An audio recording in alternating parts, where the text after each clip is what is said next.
Teacher से नेता बनने का सफर, कैसे जुड़ी तेजपाल सिंह नागर की राजनीति से डोर।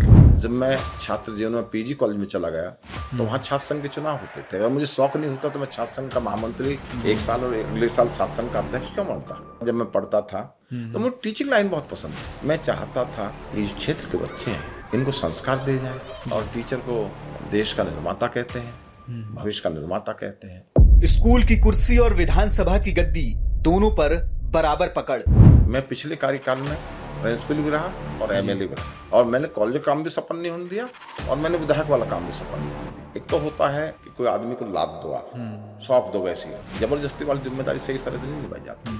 जिम्मेदारी वही सही तरह से निभाई जाती है जो उसकी हॉबी होती है, हॉबी के अनुसार जो काम मिलता है। तो मेरी हॉबी थी बचपन से। जिस कहानी ने मंत्री जी को भी भावुक कर दिया, सुदीक्षा भाटी केस।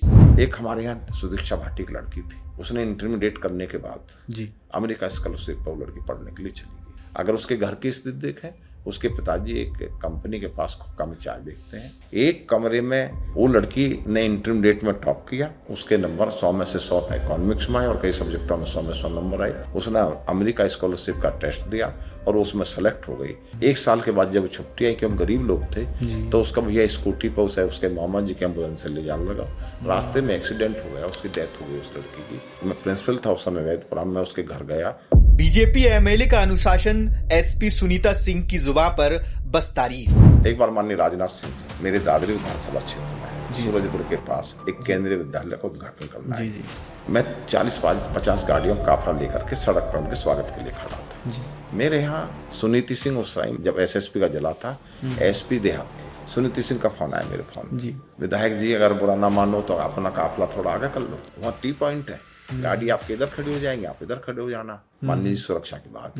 मैं तुरंत चल दिया। फिर फोन आया दोबारा, अरे विधायक जी धन्यवाद, मैं काय का मैडम आपने मेरी बात तुरंत मान ली। जब मैं प्रिंसिपल था इंटर कॉलेज में, तो मैंने कहा मैडम आपको मालूम नहीं मैं टीचर हूँ।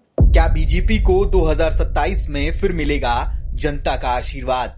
मैंने अपना बताया, मेरे क्षेत्र 4 भागों में बांटा। ग्रामीण, कच्ची कॉलोनी का क्षेत्र, सेक्टरों का क्षेत्र, सोसाइटी। ग्रामीण में मेरे प्रति कोई रोष नहीं है, सब मुझे प्यार करते हैं। कच्ची कॉलोनियों में जितने काम मैंने करा दिए किसी विधायक ने नहीं कराए। सेक्टरों और सोसाइटियों में मेरे प्रति बहुत सम्मान है। तो मैं जनता के विश्वास पर कह सकता हूँ कि जो 4 क्षेत्र है मेरे, 4 तरह के क्षेत्र है मेरे क्षेत्र में, चारों क्षेत्र में मेरा अच्छा रिगार्ड मिलती है, अच्छा सम्मान मिलता है। 4 क्षेत्रों में मैंने काम कराए।